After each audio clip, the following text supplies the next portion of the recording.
आज है केएल में हमारा आखिरी दिन। सो ऑलरेडी 11 बज चुके हैं और हम कर रहे हैं 100 डेज चैलेंज सीरीज, जहाँ पे 100 डेज तक रोज एक ब्लॉग पोस्ट होने वाला है इस चैनल पे।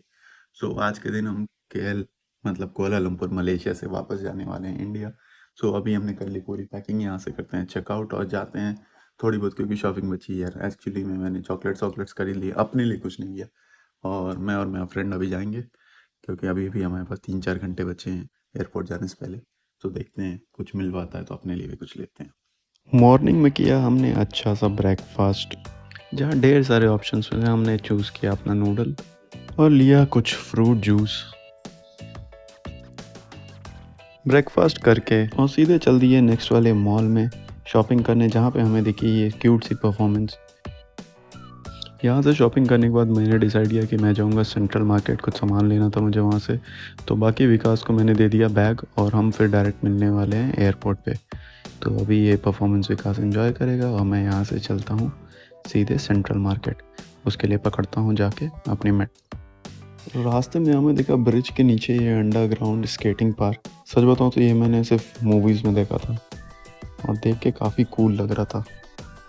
जल्दी जल्दी मेट्रो से पकड़ के आ गए थे हम प्रसार सैनी, जहाँ पे है ये हमारा सेंट्रल मार्केट। वहाँ पे हमने थोड़ी बहुत शॉपिंग की। मुझे एक्चुअली में अपने लिए कुछ सोवेनियर लेना था। फिर मैं वापस चल दिया था एयरपोर्ट के लिए, जिसके लिए हम प्रसार सैनी से जा रहे थे केएल सेंट्रल। केएल सेंट्रल पहुँचने के बाद हमें जाना था एयरपोर्ट, जो कि केएल ट्रांजिट से होता है और उसके लिए कैशलेस ही बुक कर सकते हो। तो हमने ले लिया था टच एंड गो कार्ड और हम कर रहे थे बुकिंग। हमने 10 रिंगिट का और चार्ज कराया 60 रिंगिट का। और होप एक्सप्रेस ये फास्ट हो, क्योंकि ग्रैब पे भी ज़्यादा ही टाइम दिखा रहा था अभी तो। और ऐसा है अभी कि हम एकदम टाइम पे ही हैं, मतलब बहुत ना पीछे हैं ना आगे हैं, ऑलमोस्ट टाइम से ही पहुँचेंगे लग रहा है। आपका केएलआई एक्सप्रेस।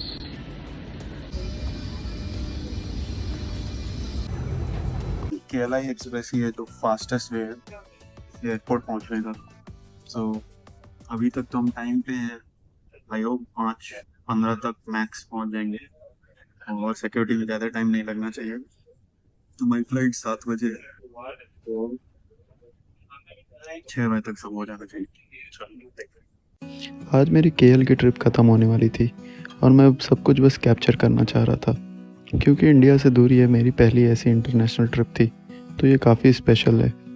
बाकी आसपास इतनी ग्रीनरी देख रहा था जो कि सिटी से बिल्कुल ही अलग है। सिटी से क्योंकि एयरपोर्ट काफ़ी दूर है। और मैंने काफ़ी चीज़ें आज रिकॉर्ड नहीं की क्योंकि मेरा मूड थोड़ा ऑफ भी हो गया था। बाद में बताता हूँ क्या है रीज़न। हालत देखो ऐसी हो गई है। सो हमने करा लिया, मतलब बोर्डिंग पास ले लिया, बैगेज का जो चेक्ड बैगेज है उसका वो टैग ले लिया। बट जो हमारा चेक्ड बैगेज है वो है लद्दाख पास, जो कि T1 पे हमारा वेट कर रहा था, जबकि हमारी फ्लाइट है T2 पे। तो अभी हम उसका वेट कर रहे हैं, होपफुली वो 10 मिनट में आ जाए। दूर नहीं है वो, बट ये ट्रांजिट से ट्रैवल करने में थोड़ा कंफ्यूजन होता है। आई होप कि वो जल्दी आ जाए। और ऑलरेडी 5:20 हो रहा है, तो आई गेस एक बार आ जाएगा तो फिर टाइम नहीं लगेगा। मैं जल्दी जल्दी करा लूँगा। इमिग्रेशन करा लिया, चेक इन हो गया, भाग रहे हैं बोर्डिंग की तरफ। 6:10 हो रहा है, बोर्डिंग प्लेस 20 मिनट में होगा, आराम से पहुंच जाएंगे अभी से। बट थोड़ा भाग के चलते हैं। इतना कट टू कट टाइम था कि मैंने कुछ रिकॉर्ड भी नहीं किया। बड़ी मुश्किल से हमने विकास से बैग लिया और फिर फाइनली बोर्ड कर पाए। सुबह का ब्रेकफास्ट था मेरा लास्ट मील और मुझे लग गई थी भूख। फाइनली ये A9 में एक्सेप्ट कर रहे थे, तो फ्लाइट में हमने ये ऑर्डर किया। पूरी फ्लाइट में मैं सोचते हुए आ रहा था कि हमने ट्रिप में कितना एंजॉय किया। एक तरफ जहाँ मुझे एक्साइटमेंट थी घर जाने की, वहाँ थोड़ा सैड भी फील कर रहा था कि ट्रिप फाइनली एंड होने जा रही। फाइनली 5 घंटे की फ़्लाइट के बाद हम लैंड कर गए थे लखनऊ। गाइस, कुआलालंपुर से आ गए हम लखनऊ और ट्रिप तो ख़त्म हो गई। काफ़ी अच्छी थी ट्रिप, बट आज का दिन कुछ अच्छा नहीं गया, क्योंकि मतलब पहली बात तो हमारी जो फ़्लाइट थी वो ऑलमोस्ट 1 घंटा से ज़्यादा डिले हो गई। और अभी चलो पहले इमिग्रेशन करा लेता हूँ फिर बात कर। तो गाइस, हमारा इमिग्रेशन प्रोसेस तो हो गया। बाकी जो मैं बात कह रहा था कि हमारी ट्रेन है 10:55 पे। ऑलरेडी 10:15 यहाँ हो रहा है, बट होपफुली बैगेज मिलने के बाद हम चले जाएंगे। तो अभी पहले देखते हैं कहाँ तो मतलब कब निकलना है। और दूसरी चीज़ जो हमारा फ़ोन था भाई, हमारा जो 7 साल पुराना फ़ोन था वो अभी मुझे मिल नहीं रहा। मेरे को याद नहीं आ रहा है कि हमने होटल में छोड़ दिया या फिर मेरे से कहीं मिस हो गया। और बेसिकली मैं वो फ़ोन ले नहीं आता था, बट हुआ ये कि मेरे को 28 को ट्रांजेक्शन देना था, तो उसकी वजह से मैं वो फ़ोन लेके आ गया। और जनरली जो मेरा स्काई बैग वाला बैग है, मतलब जो बैग लेके मैं ट्रैवल करता हूँ, उसकी एक पर्टिकुलर चेन में वो फ़ोन हमेशा रहता था। बट सिक्योरिटी चेक इन के दौरान जब मैं लखनऊ से जा रहा था, हमने रख लिया उसे। चलो यहाँ पे कस्टम्स में चेक इन करके आ गया। वो फ़ोन भाई पर्टिकुलर बैग में ही रहता था, बट अभी वो बैग हमने दे दिया था लगेज में। बट मुझे याद है कि मैंने उस बैग में नहीं रखा था, क्योंकि जब हम चल रहे थे तो हमने मतलब जब हम जा रहे थे, आज दिन के जब स्टार्ट करने जा रहे थे, तो मेरे दिमाग में था कि मैंने कार्गो में रखा है। बट सिक्योरिटी चेक इन जब मैं करने गया तो फिर मेरे को याद आया, मतलब मैं देख रहा हूँ कि वो फ़ोन मिल नहीं रहा था। सो फ़ोन तो ऐसे पुराना था, 7-8 साल पुराना है वो फ़ोन, बट स्टिल उसमें हमारा सिम कार्ड है और थोड़ा मतलब कह सकते हो नॉस्टैल्जिया, थोड़ी बहुत फ़ोटोज़ बहुत पुरानी हैं सब, मतलब उसमें तो स्टोरी है। उतना उसको यूज़ नहीं करता था, उस फ़ोन का बस वही यूज़ रहता था, कोई अगर कुछ काम रहता था यूज़ होता था, फिर मेरे उसी वाले बैग में उसी पर्टिकुलर चेन में रख देता था मैं। बट पहली बार ये ऐसा हुआ था कि मैं ट्रैवल कर रहा था और मैंने उसको पॉकेट में मतलब लेके चला गया, नहीं तो जनरली वो बैग से बाहर निकलता नहीं था। अभी लास्ट होप ये है कि इस बैग में गलती से क्या पता रख दिया हो मैंने, तो ठीक है देखते हैं बैग आ जाए। और दूसरा मुश्किल ये है कि एक बार बैग मिल जाए उसके बाद हमें जाना पड़ेगा बादशाह नगर स्टेशन। पहले प्लान था कि अपने कज़न से थोड़ा घूमूंगा 1-2 घंटा फिर जाऊंगा, बट अभी जो वो आएगा उसके बाद जाएंगे तो मतलब ट्रेन ही छूट जाएगी इस तरह, तो अभी भी ट्रेन का मतलब मुश्किल ही है, बट देखो क्या होता है। So not a good ending, but ठीक है, सब चीज़ें अपने हिसाब से नहीं हो सकती ना। कि अभी तक हमारा लगेज नहीं आया, पता नहीं क्या होता है, देखो कहीं ट्रेन ना छूट जाए, तब तो पूरा दिन बन जाएगा। क्योंकि कल का ऑफिस मतलब काम है थोड़ा मेरे को, तो उसके लिए इम्पोर्टेंट था, मैं सोचा घर पहुंच जाऊं, बट देखते हैं क्या होने वाला है। बाकी यहाँ का इमिग्रेशन प्रोसेस तो मतलब बहुत बेसिक था, और ऐसा कुछ बहुत प्रोसेस नहीं था। आने के बाद आपसे वही पूछा कि क्या करने गए थे, और फिर यहाँ पे कस्टम्स के लिए थोड़ा बैग स्कैन हुआ। इसके पहले एक शॉप आती है जहाँ पे ड्यूटी फ्री सामान मिलता है, वहाँ से आप duty free chocolates, wines, liquor ये सब ले सकते हो। तो हमें तो वो सब लेना नहीं था। अभी मेरे दिमाग में बस एक ही टेंशन चल रही है, बैग आ जाए, उसके बाद फिर मैं भागूं स्टेशन।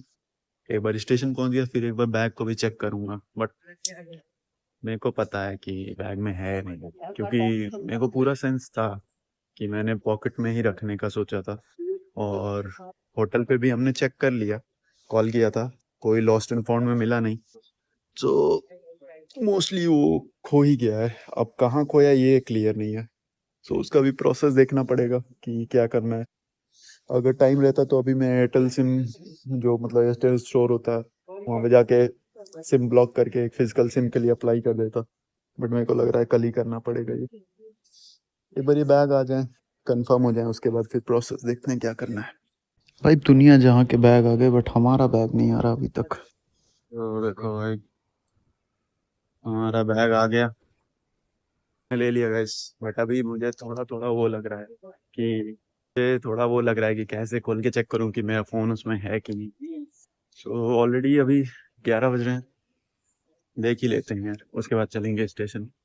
2 मिनट लगेगा, नहीं तो फिर नहीं रहेगा तो एटलीस्ट एयरटेल वाला कोई स्टोर देख के, खुला तो नहीं होगा, कल ही हो पाएगा ये सब काम। चलो, मैं सच में बहुत बड़ा बेवकूफ हूँ, मैं भी, बहुत लोगों को लगेगा ये स्क्रिप्टेड है, बट हम बहुत परेशान थे, मैं और मेरा फ्रेंड। और ये बैग मतलब जो जो फोन था ना, वो पूरा टाइम मेरे साथ ही था, वो था इस छोटे वाले बैग में ही। और मैं सारी चेन चेक कर रहा हूँ, यही चेन भूल गया मैंने, बहुत अच्छे से रखा था भाई इसको। So all good guys.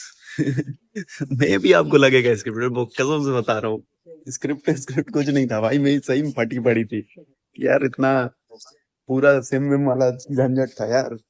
चलो अभी मेरे को समझ नहीं आ रहा रिएक्शन क्या लूँ, बट मेरा दोस्त मुझे गाली देने वाला है क्योंकि हमने होटल फोन करके पूरा एकदम वो कर दिया था, सीन बना दिया था कि हमें पता है, हमें टेबल के पास ही है और आप एक बार प्लीज चेक करो, प्लीज चेक करो पूरा। कि हमें लग रहा था कि हो सकता है होटल पे ही छोड़ दिया होगा क्योंकि वही एक चांस था जहाँ पे मिल सकता था, इस तरह तो कहीं मिलने का वो नहीं था।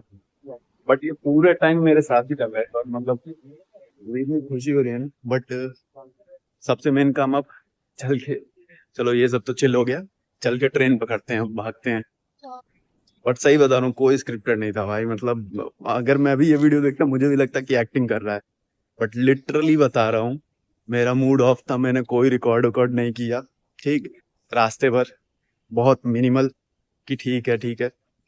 और मैंने तो इतना सोच लिया था कि अगर होटल पे मिल जाएगा तो अपने दोस्त को बोला था कि उसकी क्योंकि फ्लाइट है दिल्ली की, तो वो 11 बजे निकलने वाला है। तो मैंने बोला था देख होटल वालों से बात कर, अगर मिल जाता है तो तू रिसीव कर ले, उसके बाद निकल जाना। तो फिर उसने भी होटल पे, मतलब हमने बात की। मेरी लास्ट कॉल, मतलब जब बोर्डिंग हो रही थी तब तक हमारी लास्ट कॉल चली है। उसके बाद उसने ये भी बोला कि अगर ठीक है मुझे भी नहीं मिल पाएगा तो ट्रेसा करके है उसकी कलीग, मतलब उसकी दोस्त है वहां पे, तो उसको हमने बोला था कि ले लेगी वो भी। हाँ मतलब उसने भी बोला था कि हाँ मतलब मैं ले लूंगी अगर मिल जाता है तो। बाकी बेवकूफ हूँ मैं, खुद भूल गया, पूरे दिन कैरी करके घूम रहा था, पता नहीं कब मैंने इसमें रखा, मेरे को एकदम लिटरली नहीं याद आ रहा। बाकी भी चलते हैं, ओला उबर कुछ करते हैं, पहुंचते हैं अपना ट्रेन पकड़ते हैं।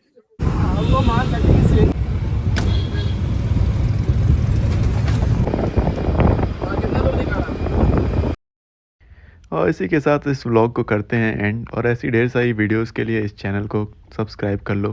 बाकी कल फिर मिलते हैं।